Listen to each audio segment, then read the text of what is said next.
Before you start looking for a job, you must give it some time to think clearly about what you're doing. I've seen so many people over the course of my career as a recruiter leave for just the silliest reasons. I shouldn't even say silly. Reasons that don't merit uprooting, leaving your role and going somewhere else. Oftentimes what happens is that maybe your boss makes a rude comment or snide remark, or just something happens, but you're in a bad day, things aren't going you well, and you say, yep, F it, I'm out of here. I can't take it any longer. I'm going. And then what ends up happening is you leave in a peak of anger without thinking it through. Take the first job you can get, whether it's great or not, because you just want to extricate yourself from the situation. Now, you're with a new company, a new job, 2, 3, 4, 5 months go by, and then you're like, what did I do? What was I thinking? It dawns on you, I just left because I was pissed off at my boss or my coworker, or I wasn't promoted, and I just bolted out. And now I don't even like this job or this company. I just moved too quickly. So then what do I see happens is that the person starts planning to move again. Because they're like, hey, it's not really working here, I gotta move again. So when you move again, you're not going from strength. Because when you go for an interview, they're gonna say, hey, Jack, why did you leave the first job? You really don't have a good reason except I was ticked off at something. And then why are you leaving this one? Well, you don't want to say, I'm leaving this one because I was ticked off and I hurriedly left and now I'm here and I realize I don't like it, so now I'm going somewhere else. So it doesn't really work. And it doesn't go over well with the interviews. So what ends up happening is you're going to keep interviewing and finally someone may pick you up, but it probably is not a great job because you just had 2 quick moves. So it starts this downward spiral. It starts where, you keep moving and you move and then you're concerned that you don't like where you moved. You didn't move for good reasons. You don't interview well. Then you get scared and you just take whatever you can get. And then you can see that career arc just trending downwards. So what I want to do is help you make a decision, a smart decision of what to do when you look for another job. So the first thing you do is you don't do anything in haste. You know how they say if you want to, used to be when you would write a letter, but we don't write letters anymore, but shows how old I am, right? Get that quill and put it in an ink thing and write a letter. All right, I'm not that old, but it used to be you could write a letter, write it, put it in the desk drawer, and don't send it to the next morning, or at least look at it before you send it the next morning, because you realize, you know what, if I send this, I'm going to burn bridges. The modern equivalent is that email, but then as it relates to a job search, it's getting angry and just leaving because you're angry. No. First thing is, let cooler heads prevail. Take some time, think through what's really happening. Let me give you a checklist. In no particular order, because this helps sometimes. You can sit down, with a pen and paper, on your phone, whatever you want to do, and then you kind of map it out. And then you analyze it, because if you analyze it, then you can make a more intelligent decision. One of the first things to do is say, hey, how do they treat me? Am I treated with respect, dignity? Do I get good assignments to work on? Am I shown appreciation? Do I get that slap on the back every once in a while? That attaboy, that good job. Hey, thank you for getting that project in on time. Are you considered for promotions? Do you get raises? Do you get bonuses? Do you have kind of a esprit de corps with your colleagues that you feel comfortable with? And it's kind of like a second family. Conversely, is your boss vindictive, toxic, mean, say nasty things, kind of sabotaging your career? Is he or she taking credit for all the work you do? Think about how you feel in the morning. Do you dread waking up and going to work? Sunday nights, do you just get that knot in your stomach? You're like, I can't go on, I can't do this any longer. When you're at work, do you find yourself zoning out? Do you dread having the manager kind of say, hey, Jack, I want to talk to you? These are the things you want to start thinking about and really putting it together. Is there a career track? Can you see where you may be in a year from now, 3 years from now, 5 years from now, 10 years from now? Have you been stuck in the same role for the last 2 or 3 years? What about other people in the company? Have you seen them advanced, or they're also stuck? Are you noticing a lot of people leave the organization and no one else is coming to replace them, and they're just dumping more work on you? Do you have yearly, weekly, monthly meetings with your supervisors so you get feedback, constructive criticism, some guidance of where to go next? Do you even feel comfortable approaching people management? How's the company doing? Are you in a niche that's really not doing well? The market we're in now, you definitely have winners and losers. You have places like Amazon, Microsoft, Netflix, Google, just Apple just killing it and doing great. But then you have other sectors, hospitality, the oil industry, travel, physical retail stores are just getting crushed. Are you in a place that has a forward moving trajectory? Or do you have one that's just flatlining and sinking? So these are some of the things that you need to consider. And I'm sounding calm and collected, and I'm doing it purposefully because that's how you want to look at it.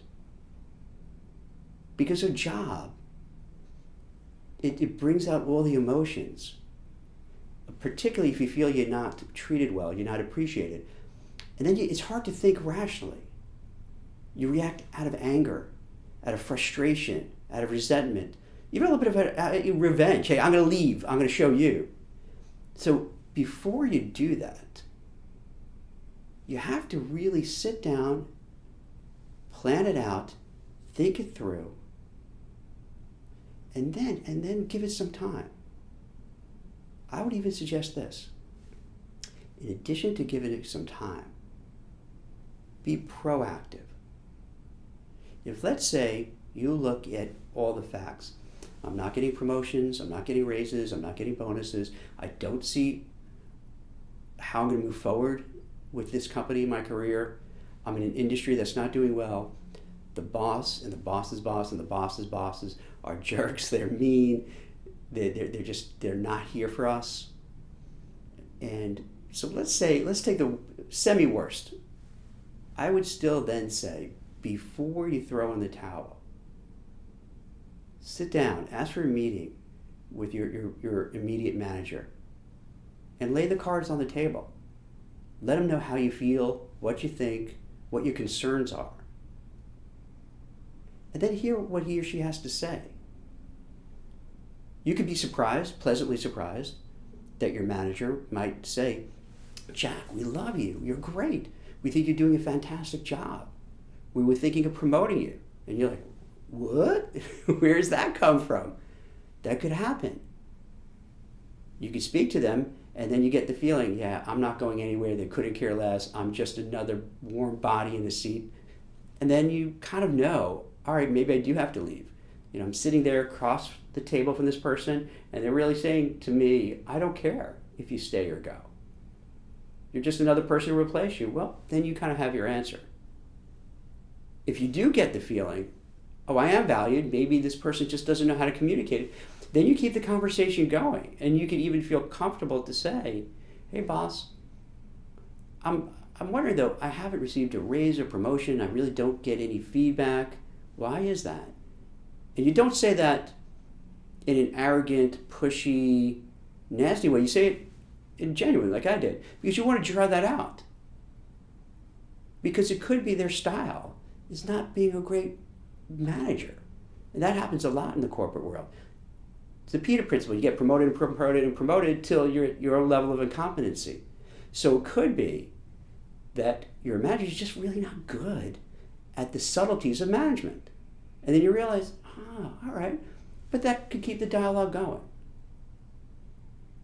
And then it could turn out to be the best move you ever made because the manager, didn't realize how you feel. And hopefully they can make changes, and then you set up something where, hey, maybe every once a month, once a week, let's have a one-on-one like this. This is really constructive.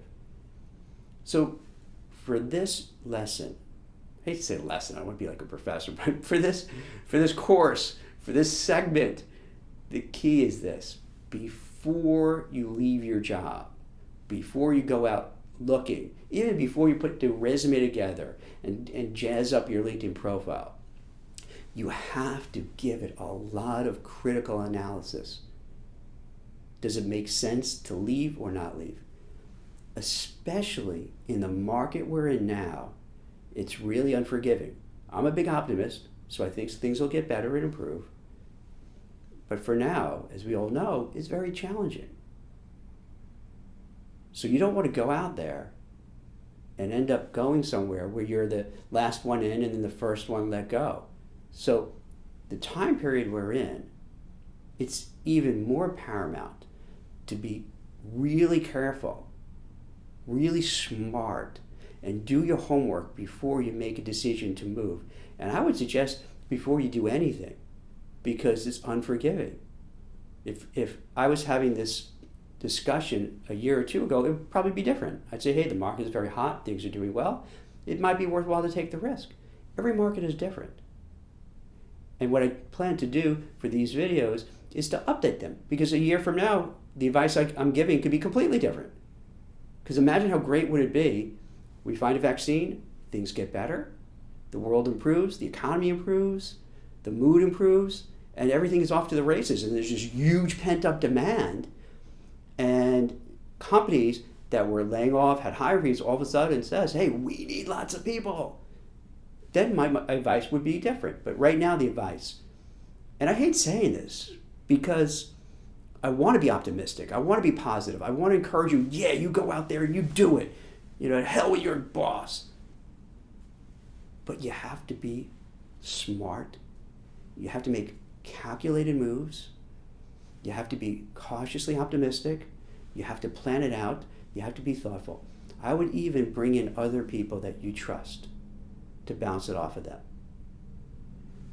Let me add something. Trust, but you value their opinion and know what they're talking about. Because you could bring in people to ask for advice. They'll give it to you, but their advice is from 30 years ago. The advice is from 3 years ago when they went for a job and everything was different. It could be advice from someone who's a little jealous of you.